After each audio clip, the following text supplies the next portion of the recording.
All right, you ready for this? Elon Musk and his XAI team, they just dropped this huge bombshell on the AI world. Yeah. Grok 3. It's out there, and let me tell you, people are losing their minds. It's like, I don't know, the AI equivalent of, like, dropping a hit album, and it's already, like, #1 on the charts. Yeah, it's correct. And what's really wild is we're not even just talking about like one new AI, right? It's like a whole family, a whole bunch of these Grok 3 models. It's the whole dynasty. It is, yeah. It's like, think of it like, going to a buffet. You pick the Grok that you want that works best for you for what you need. You got it. So there's the, like, main course, right? You've got Grok 3, just ready to handle anything you throw at it. Uh-huh. Then you got Grok 3 Mini. And this is the speedy little sibling, right? Perfect for those quick questions you've got. Yeah. But wait, there's more. For those real brain busters, those tough questions, you got Grok 3 Reasoning and Grok 3 Mini Reasoning. These are like the masterminds of the family. Exactly. It's all about choosing the right tool for the job, right? So you need a quick answer, mini. You got a really complex problem. You need to wrestle with something. Time to bring in the reasoning, the heavyweights. Yeah, and these guys are seriously jacked. Grok 3, this thing's powered by a supercomputer called Colossus.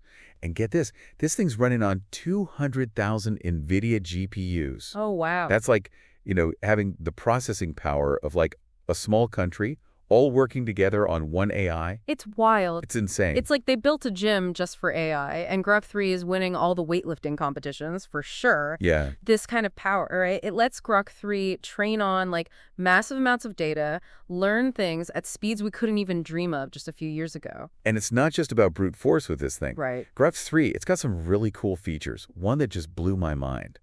It's called Deep Search. Yeah. It's like Google search, but on mega steroids, right? We're talking like summarizing an hour of research in just 10 minutes. No more falling down these internet rabbit holes for hours on end. Yeah, which, let's be honest, we've all done. Oh, absolutely. All the time. Data search, it could be a real game changer. Imagine getting the gist of, like, a dense research paper, but you don't have to read the whole thing. No more struggling to understand all that jargon and sifting through pages and pages of data. Deep search just does the heavy lifting for you. And then there's this thing. It's Yeah. like thinking harder mode. I love that. I swear, I'm not making this up. This is a real thing. It's like Grok 3 saying, hold my coffee, I'm about to get really smart. Yeah, it's a fascinating feature, really. Thinking harder mode, they push Grok 3 to think more deeply, come up with more complex answers. It's like going from, like, regular Sudoku to the kind that, like, melts your brain. It's like giving Grok 3 a brain workout. Yeah, it really is. And it's been crushing it in these AI benchmark tests, especially in math, science, and coding. It's like Grok 3 just walked into the AI Olympics and just took home all the gold medals. It's outperforming some of the biggest names out there, even the ones that we all thought were, like, at the top of their game. It's a whole other level. It's a whole new ball game, yeah. And here's the kicker. XAI, they're planning to open source Grok 2, their previous model, once Grok 3 is running smoothly. So that means anyone can, like, look under the hood, see how it works. It's huge. Open sourcing, it's like sharing the recipe for, like, a really awesome cake, It lets everyone in the AI community learn from what XAI has done and potentially even make their own AI even better. Yeah. It's about, like, pushing the whole field forward. It's amazing. And get ready for even more mind-blowing features because they're working on voice interaction so you can actually talk to this thing. Imagine that. Like, have a conversation with Grok 3. And there are even rumors about it being, like, integrated into Tesla vehicles as an AI assistant. Yeah, the possibilities are endless with this thing. Imagine having Grok 3 as your co-pilot, like on a road trip, giving you directions, playing your favorite music, answering those random questions that pop into your head. I love it. All right, before we get too carried away with all the cool stuff, let's, like, bring it back down to earth for a second. Okay. We've talked about what Grok 3 is, what it can do, but what does it actually mean for, like, us regular folks? How will it change our lives? That's the million-dollar question, isn't it? I mean, the truth is, we're just starting to see the tip of the iceberg when it comes to the potential impact of Grok 3 and AI in general. So are we all about to have our own personal AI buddies? Well, maybe not buddies, but think of it as, like, having a super smart assistant that can help you learn new things, get things done faster, maybe even understand the universe a little bit better. But we'll get into all that later. Ooh, sounds like things are about to get interesting. Yeah. Welcome back. All this Grok 3 talk, I feel like I need a brain upgrade. Me too. It's like the AI world just went 0 to 60 in a blink. But okay, let's break it down, right? We keep saying reasoning models, deep search, but what does that actually mean for, people who aren't AI experts? So remember those different flavors of Grok 3, the reasoning models, that's where things get really juicy. They don't just spit out an answer, they show their work. Wait, seriously, no more magic black box. We can see how it's thinking. Yeah. One way is chain of thought prompting, basically asking Grok 3 to break down its reasoning.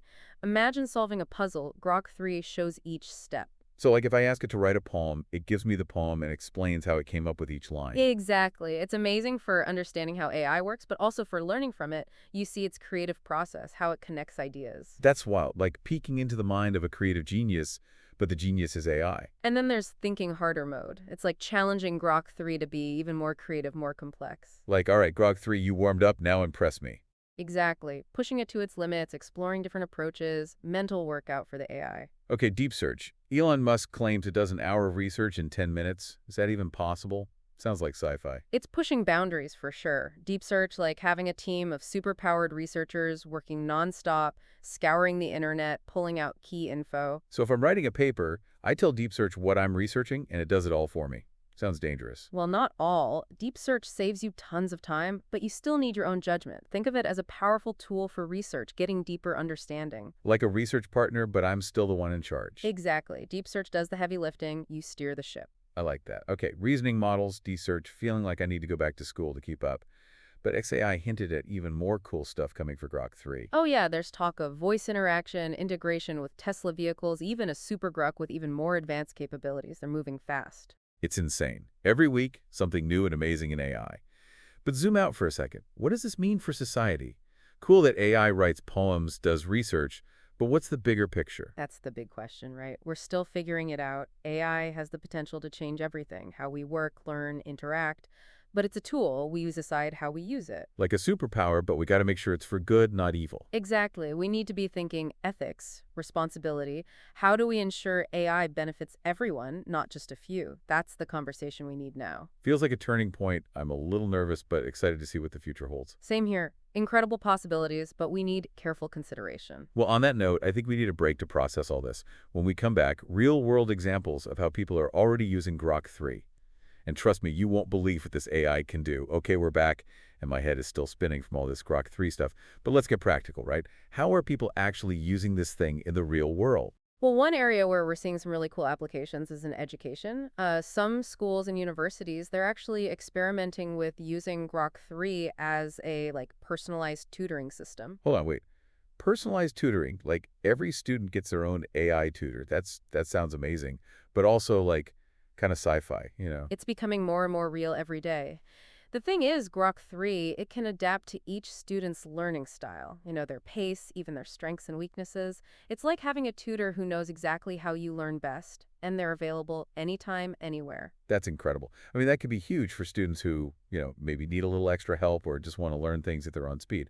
What about, like, research? Are scientists using this thing? Oh, absolutely. Grok 3 is, it's becoming a really powerful tool in research. For example, scientists are using it to analyze huge data sets, the kind we talked about earlier, and it's helping them find patterns and make new discoveries way faster. So Grok 3 is like the ultimate research assistant. You could definitely say that. It's helping make breakthroughs in so many fields like medicine, climate science, even helping us understand the universe a bit better. Okay, I need an example. Give me a real-world story about how Grok 3 is actually changing the game. All right, how about this? Recently, there was a team of medical researchers, and they were using Grok 3 to analyze genetic data from thousands of patients. And they were looking for clues about this rare disease that was really hard to diagnose. And guess what? Grok 3 actually helped them discover a new genetic marker for the disease. No way. So Grok 3 is like a disease-fighting superhero now. Well, it's definitely helping doctors, diagnose and treat diseases way more effectively. And that's just one example. I mean, there are so many ways that Grok 3 is being used to improve healthcare, develop new technologies, even create new forms of art and entertainment. Wait, hold on. Art and entertainment. Is Grok 3 writing screenplays now? Composing symphonies? Well, maybe not screenplays or symphonies just yet, but people are using it to write poetry, create music, even generate some pretty amazing visual art. It's kind of mind-blowing to see what AI can do these days. I gotta admit, it's a little unnerving to think about AI being creative, but also incredibly exciting. It feels like we're on the verge of a whole new era of, human expression. I agree. It's a time of incredible potential. But like with any powerful technology, there are also, potential downsides. We need to be careful about things like job displacement, ethical considerations, and making sure that, AI is used for good, not for harm. That's a really important point. It's easy to get caught up in all the amazing things Grok 3 can do, but we can't forget about the potential consequences, right? Exactly. We need to be having those tough conversations about AI ethics, responsibility. We need to make sure that AI benefits everyone, not just, a select few. Well said. We've covered a lot of ground today, from the technical stuff to the big picture impact on society. It's clear that Grok 3 is a game changer. But it's up to us to shape how it's used, make sure it's leading us to a better future. Yeah, I think that's a perfect way to put it. The future of AI, it's in our hands. Let's make sure we use it wisely. Couldn't agree more. Thanks for joining us on this deep dive into the world of Grok 3. Until next time, stay curious. 34ER.